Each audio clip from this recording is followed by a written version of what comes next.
Merci beaucoup. Je pense qu'il y a quelque chose forcément qu'il fallait prendre en compte. C'est le fait que on ne fidélise pas un client qui n'a pas encore payé. La phase de la fidélisation, c'est une phase cruelle, une phase farouche, n'est-ce pas? Une phase très importante après que le client ait acheté. C'est pour ça qu'en réalité, je vais peut-être vous scandaliser. La vente commence après l'achat. C'est quand le client a payé que normalement la vente commence. Normalement, ce que vous faites avant, c'est le marketing. Ce que vous faites avant, c'est la publicité. C'est le moment où le client a pris la décision de payer, d'acheter, que la vente normalement commence.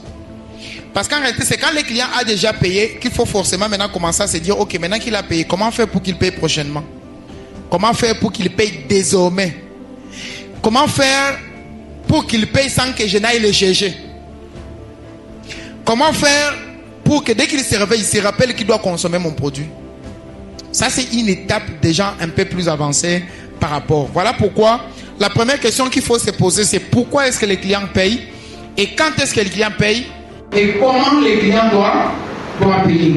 Comment fait partie aussi des mécanismes? Quand on dit mécanisme, en médecine par exemple, on parle de la physiopathologie, le mode de survenue d'une maladie. Comment la maladie survient? Comment cela arrive-t-il pour que les clients quittent de chez lui, qu'ils prennent la décision de venir chez vous jusqu'à payer tout en banalisant les autres personnes? C'est en fait de ça qu'il s'agit.